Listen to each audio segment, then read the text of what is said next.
Oh hi, just sorting out an Ethernet connection for my laptop. Now, most laptops these days don't have any Ethernet connections for a wired network. This one certainly doesn't.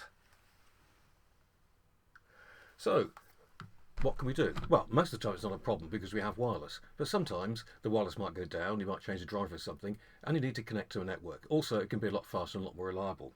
So, what I use is a plug-in USB Ethernet adapter. Little plug here, so we plug it into our computer, and we then just plug an Ethernet cable in here, and off we go, connected to the internet. Really useful, quite cheap, and I always have one in my bag just in case. So, handy idea. Recommend you might go and get one.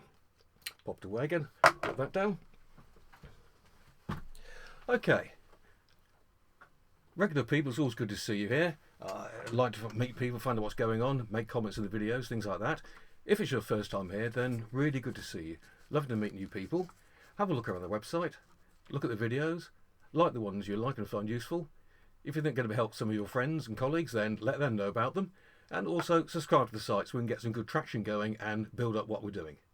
As ever, I say, if there's anything particularly you're interested in that you want me to make a video on, then pop it in the comments down below. I'll see what I can do for you. Anyway, today we're going to be looking at options for mobile broadband. So let's get started.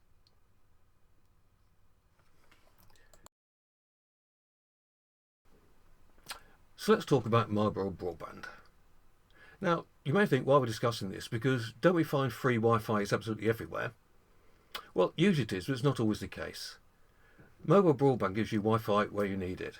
Whether it's in the car, if you're abroad, when your broadband goes down at home is an important thing, or when there's some ridiculous charge for using the Wi-Fi in the hotel you're in, for example. Now, you can use your phone, but they're not really designed for that. Mobile broadband units like this one are basically a mobile phone without a keyboard or a screen. And they're better than using a phone because if you do use the phone as a Wi-Fi hotspot, it's going to flatten the phone battery very fast and the phone is going to get pretty hot, which I don't think is a good idea. Okay. I upgraded from this older unit to this newer unit to get a faster mobile broadband connection. The old one was just 4G, the new one is 4G LTE, which is faster. Technically it's a term, but it will go faster, and I'm finding it's adequate for what I need.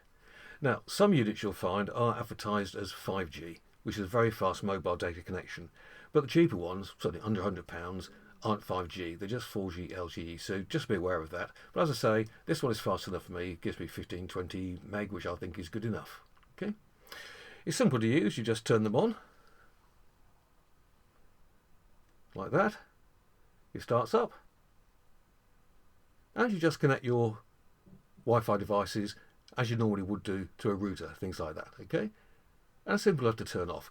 If there's nothing connected to it for 10 minutes, this particular unit will turn off, but you can also turn it off by pressing the power button again, and it will just close itself down. Okay, there you go. So, really pretty easy and very, very simple to use. Now, particularly if you're using this because your broadband at home has gone down, then you might not have a Wi-Fi on all the units you're looking at, particularly a desktop computer. So what I've done, harking back to my last video, is I've taken a range extender and connected it to the mobile broadband purely so that I can get an Ethernet cable to plug into other devices which don't have Wi-Fi. So that's another way of getting around these various problems. But really, you just need to use the mobile Wi-Fi wherever you are. That's my phone going off. There's lots of similar deals around. I'm getting 30 gig for under £8, so I find having one of these units just to be on the safe side is really quite useful to have. So that's about how to do mobile broadband without using your phone. Super. Now, as ever, I've enjoyed making the video. I hope you've enjoyed watching it. If you have, please like it, share it with other people to give them advice, and subscribe to my channel so that you know what's going to be coming along next. If you've got any questions about this, pop them in the comments, and if you've got anything that you actually want to me to do another video on in the future, then pop that in the comments as well. I'll see what I can do for you. But thanks for watching, and bye.